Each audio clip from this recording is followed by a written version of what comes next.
All right. Good afternoon, everyone. Welcome to UTA Planetarium's live star stream. I'm Levent Gürdemir, director of the planetarium, and here is in the office Jim Bader, program coordinator, with me again. Hey. And this is Wednesday, and this is time we talk about your questions primarily, and also some space and news updates. Yeah. And we are in the month of September already. Already Do the you know whole what year. that means, Jim? That means we're getting close to the equinox. Yes. Did I guess that right? Exactly. We are getting close Big to news. another equinox, which is going to be September 22nd, Wednesday. And the day and the length of the day and length of the night is going to be equal.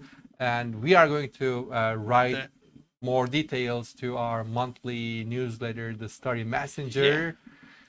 Yeah. And if that also means, by the way, that it gets cooler too, right? Please tell me it gets cooler, please. Well, I cannot guarantee that.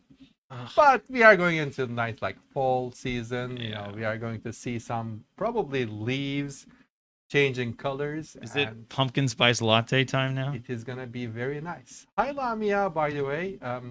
If you have any questions, please let us know in the chat. One of the common questions I get all the time is, what is that bright thing in the sky after sunset? And that is Venus. Venus, it's a perfect time for Venus viewing. You can enjoy right after sunset, the sky when it is turning dark. It is going to be a very bright object in the western sky.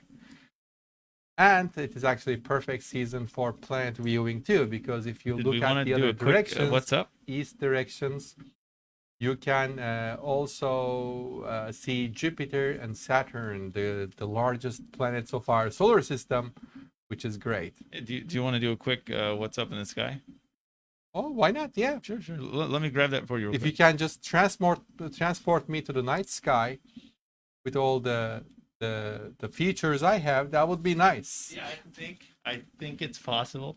No promises, but let's give it a good try. All right, transport me into the night sky.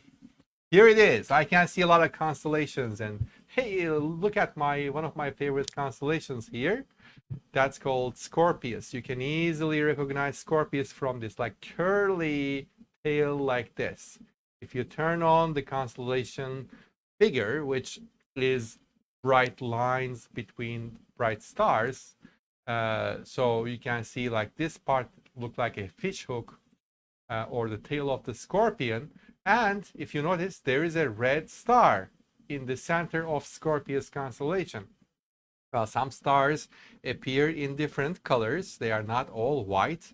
There is actually no star colors such white. They all have colors, but because of the amount of sunlight doesn't allow us to just recognize the color, but the reds are usually most noticeable. So red star is at the center of Scorpius. So do you know what red star means? Jim, I think we should like make a poll and give prizes to the right answers. The red star, what does it mean? All right, we'll wait for the answers. Maybe somebody can Making answer. a poll. You just want me to write what does a red star mean? What does a red star mean in the sky? Okay.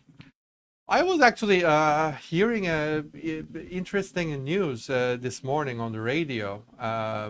They talk about some survey, and the percentage of people who believe in astrology was significant. So that group of people are specifically believing in astrology because they think that the stars and the constellations and the planets surrounding us somehow have an effect, an influence on our lives.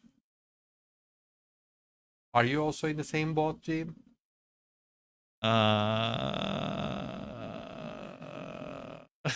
Do you read your horoscope? No, I don't. All right. I'm sorry. I'm working on that poll. We should actually dedicate one of the program in the future to talking about these zodiac constellations, and because Scorpius is apparently up there, but the people may be familiar with these constellations, but maybe not know what scientifically they mean, other than the life influencers. The other day, somebody told me that we are all having this the pandemic and everything because Jupiter is going backwards. I said, no, Jupiter, no, it never goes backwards. So that's a wrong information. Jupiter is other planet. So sometimes they use those terms, for example, for Mars, it's going backwards, or some other planets. They do not go backwards, actually. They sometimes appear to go backwards. And there's a visual explanation on that because we are moving in circular paths. Sometimes our relative speed to the other planet, depending on the configuration, changes, and just the Earth starts going or getting the corner faster than the one outer planet. So that's when the outer planet seems to go backwards. The planets do not go backwards on their orbit. I do think, since you brought it up, it is important to note that we are closing in on the, it's called greatest elongation of Mercury.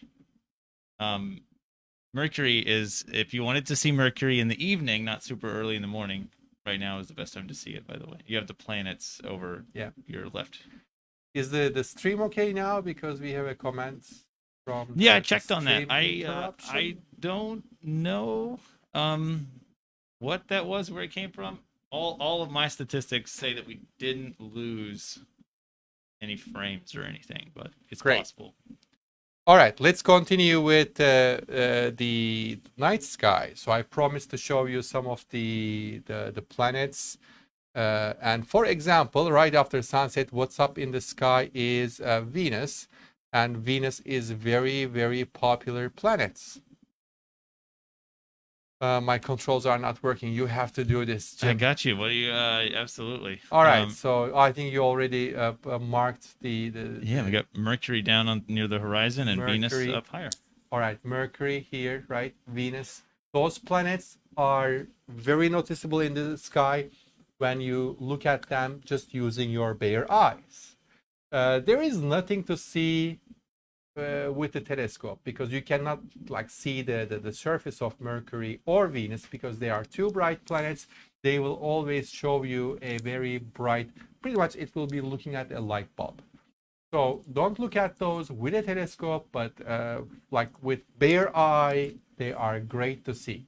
So those are, of course, how the planets look, and inner planets like Moon, they are showing us faces.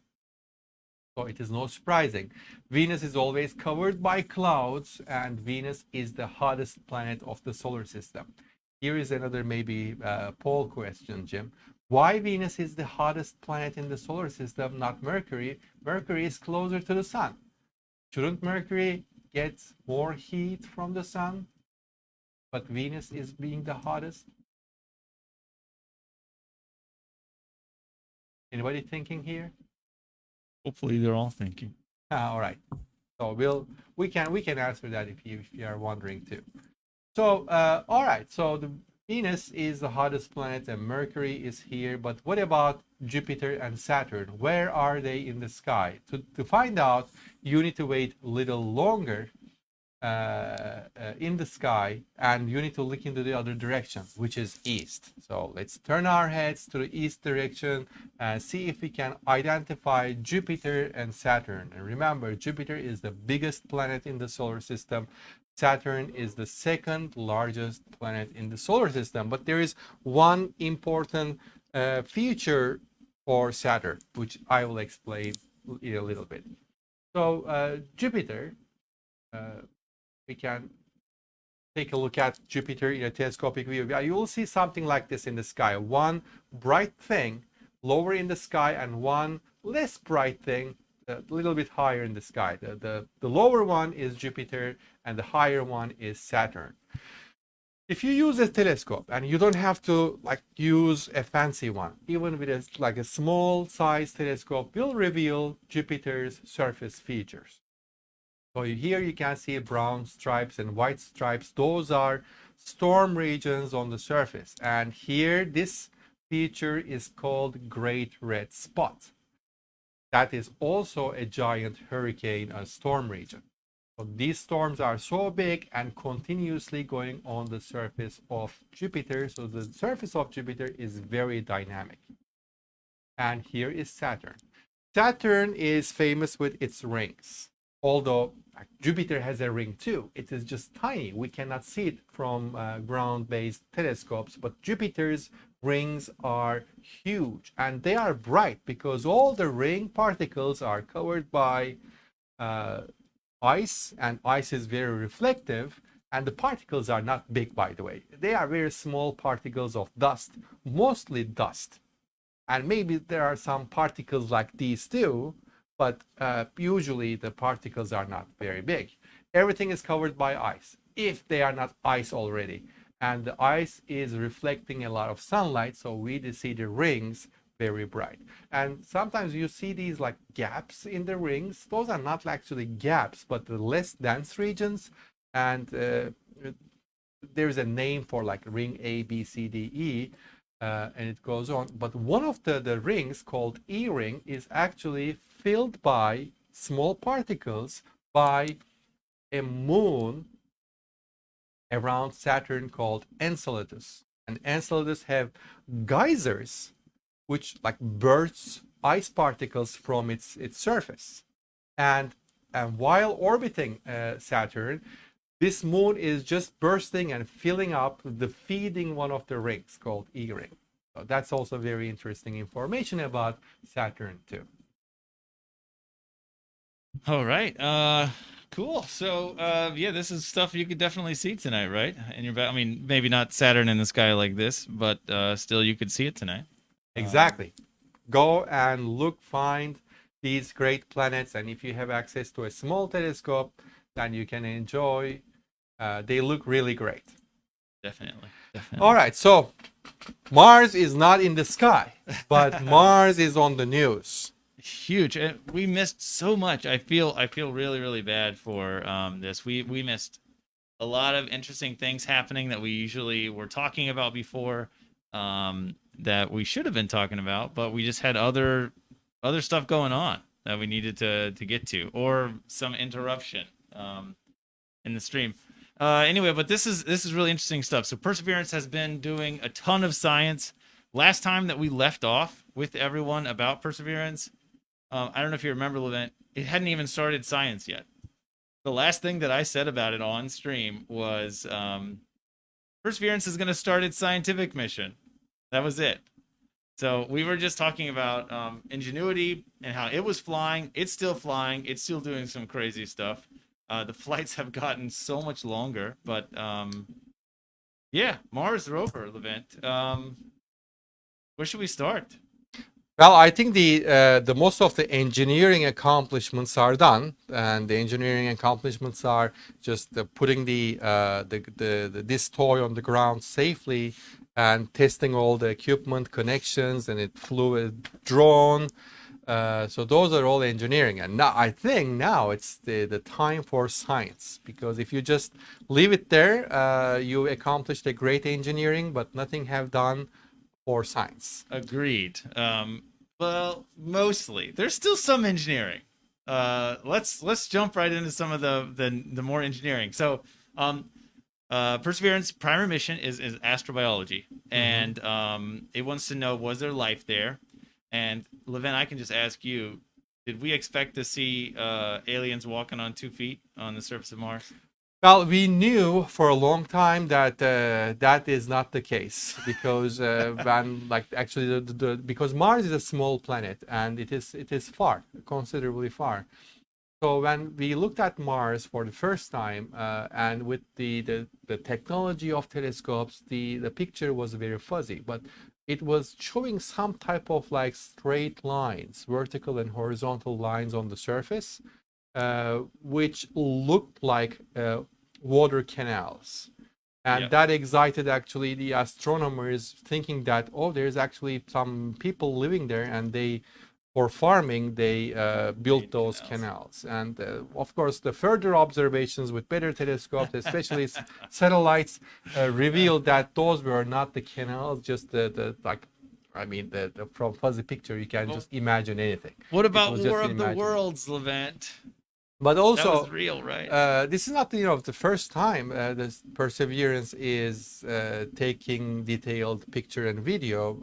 Like the satellite missions started back in 60s and continued in 70s, 80s. Yeah. So we have a great idea about the surface of Mars, and yeah, no, face doesn't exist, or like a little tiny pyramid doesn't exist on the surface of Mars. So we know there is no life on the surface. But okay, then what we are looking on the Mars surface then? Why there isn't like an astrobiology mission if the planet is dead? So the answer is, or the best answer is, we know there is nothing on the surface life-wise. But how about underground? How about if we dig?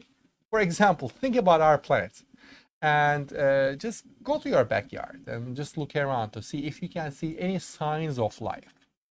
And maybe it is just quiet, you don't see anything, and then get a shovel and dig and find out what you will find. I mean, you will find maybe like ants and all kinds of things, maybe the grass snake. Life will show underground. So we are not expecting to find any, like, snails or fire ants, of course, on on the soil, in the soil of Mars. But what we are looking at is the organisms, because we have an evidence that the Mars mud may be wet, that the soil underground may be wet, and if we find any like signs of like humidity and so on, that may be good potential environment for microorganisms, and that's what we are looking for. Maybe hopefully for like algae, for example, Yeah, will anything. will be great excitement for scientists. And in Jezero Crater, where we think water pooled at one point in time, we also hope to see fossils or signs that there was life maybe at one point in time on Mars. Maybe not hope is, maybe that's not the right word, but anyway, digging is the next engineering feat that they need to do. They need to be able to go to Mars and have a drill that can successfully dig. So they tried that. So let's have a little look here. I'm gonna pull myself out of the way. On the left is what it looks from far away. On the right is what it looks like very up close. They dug and they hoped to get a core sample. And you might not believe this, but they didn't. So uh, it's a tough. Space is hard. I mean, you can't just have an engineer go out there and fix it, right? That's not. They can't just walk up there and have the engineer and she says, "Oh, this isn't exactly the way it should be. I'll just put this little screw in here and fix it." It doesn't work that way.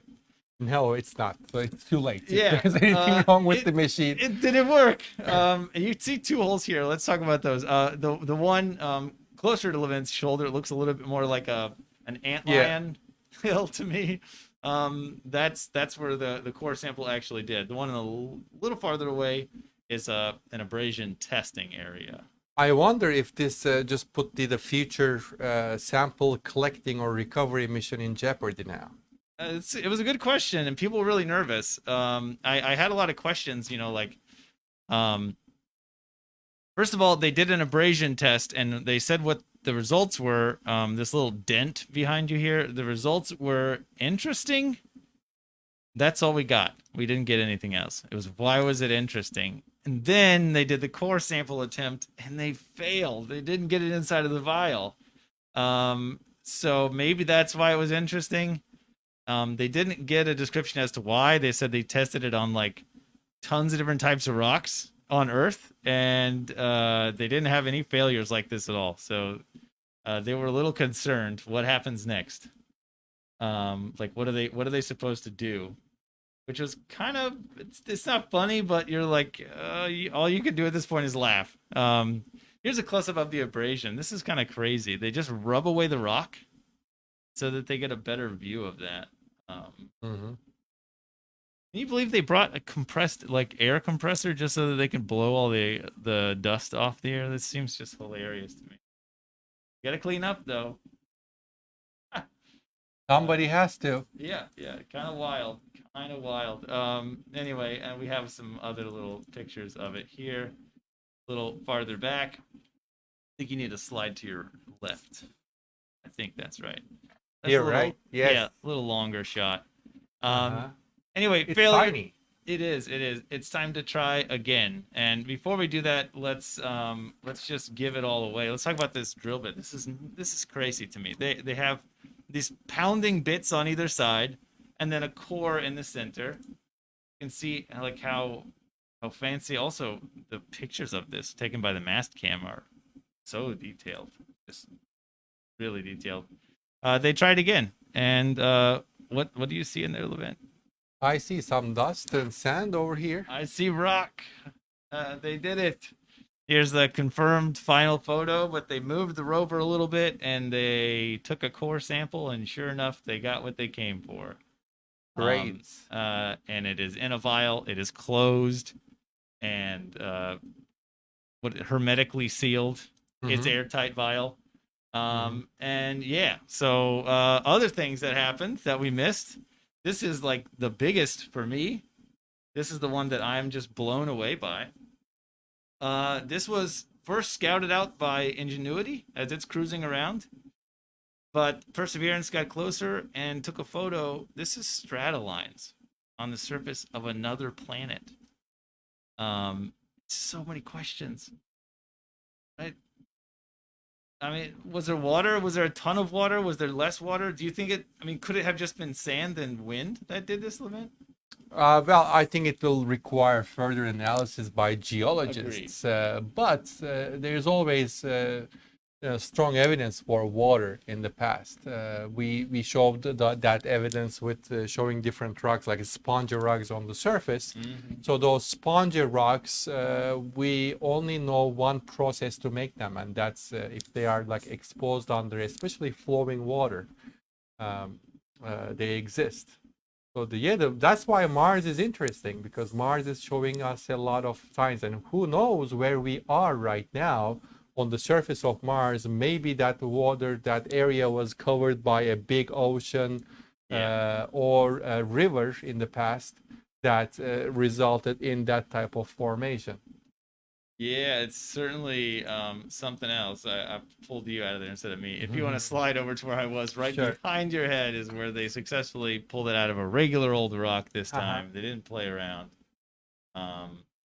And yeah, I don't know. It's and that sample will be recovered in the future with another mission. Yes. So hopefully NASA haven't set any date on that, but when they have enough samples, there will be another mission designed and sent out, and that another rover or rocket is going to collect those samples and bring it back to Earth. I don't know how this is going to be done. This is very sounds interesting because this is going to be another rover with a launch capability, and that is the challenge for going to a different planet. That is the good thing about these rovers. You just forget them there. But if you need them back, you have to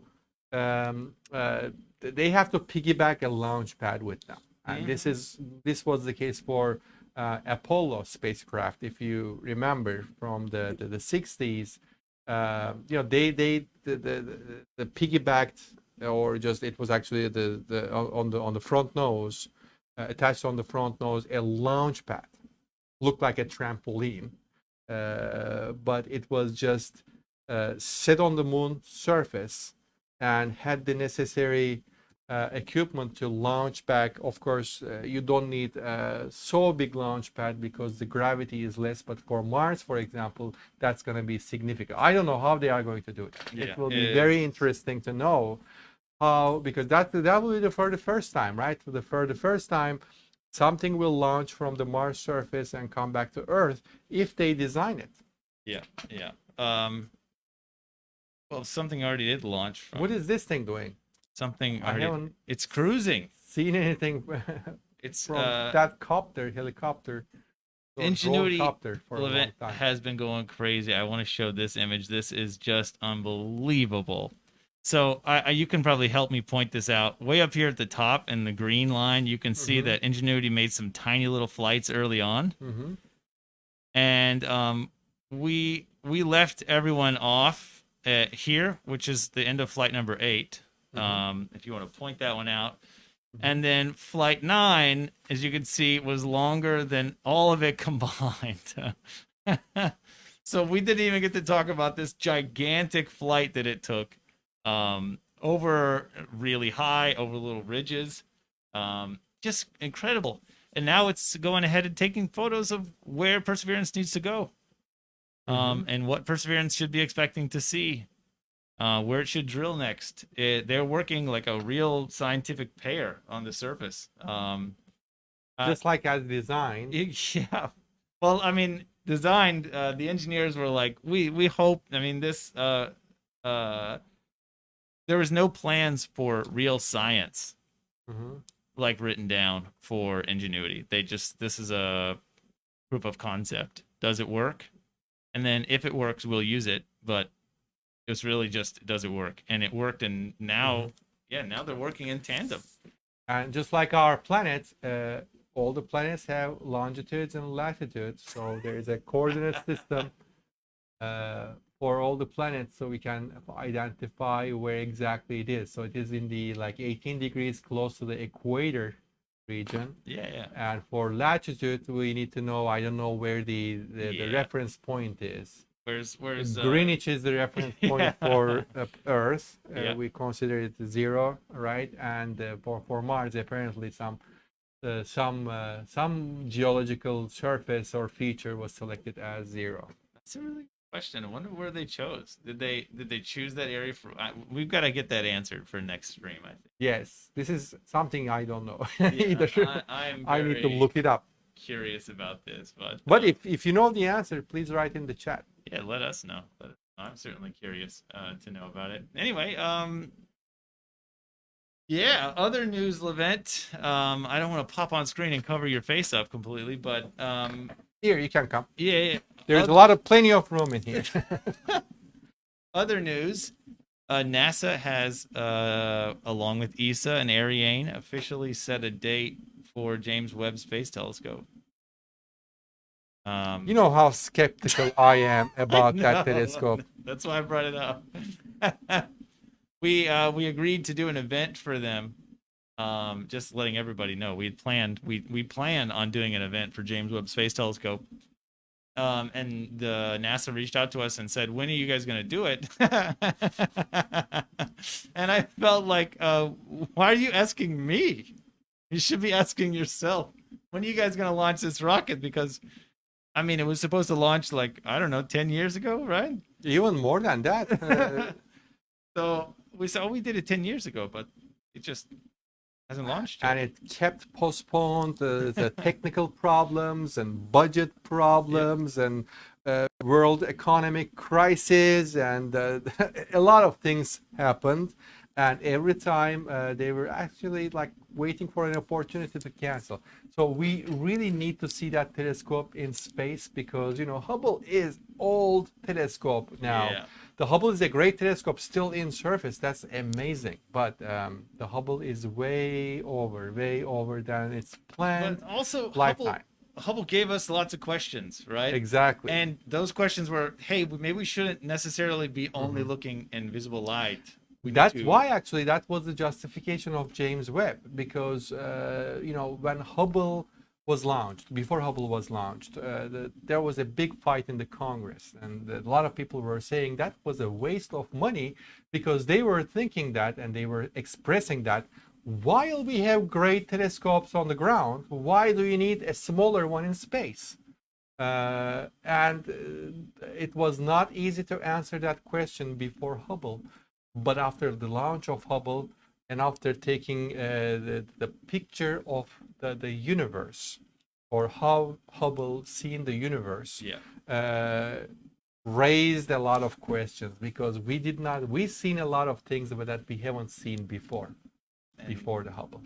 So yeah, the James Webb is going to answer if somebody launches it in space. I hope it answers some questions. Because that telescope is ready. It's made. Yeah, it is just waiting for the shipment. It's in a big shipping bag, and it is waiting for the delivery. I don't want to mention any name, but some carrier that you use every day is going to just deliver the package in space. And that's where we are stuck for the past more than 1 decade. I think we need to appreciate Lamia's comment. I agree, but I do have to agree with Levent to some extent. I'm skeptical. She said it's important to be patient. We've been patient long enough. No, but I hope that we don't just get answers, Levent. I hope we get more questions. Because those are really where the action happens for me. But think about it. If we launched that telescope 15 years ago, I think it was how long it was. I don't remember. Let's say 13 years ago. If we launched, we had 13 years of observations and science and data was done with the telescope. And now we were thinking about the questions that James Webb telescope raised. Yeah, we'd be right now debating over when the next telescope is going to be launched. Yeah. But I don't know. I mean, right? There's some things. I don't know. Yeah, maybe there were reasons people said so. I mean. All right. So you're crossing rocky. We are going to be patient and we'll wait for. Yes, thank you, Lamia. Anyway, that's it for this week's stream. We didn't have too much. We had such an awesome time last time. Any other news we need to bring up, Levent? We have big upgrade next week. Hardware, which means I might finally be able to give sound effects during the stream. I guess everybody doesn't know this, but I've been working and failing miserably, and I am, Yeah, after we started those live streams, we realized that with all the studio environment, we need more powerful computers. So everything is in place. Everything is in the hands of Jim. And it took a year and a half, but we got it. All right. So, well, we'll be with you next week, the same day and same time. If you have questions, please let us know. You can send us. You can contact us in many ways. You can use our social media channels to contact us. You can send email. And there's a lot of ways. You cannot just make a phone call. Otherwise, we can meet you at the social media. Hoping to witness it one day. Definitely. All right. Well, I guess that's it, right, Levent? All right. We'll see you next week. Bye-bye. See ya.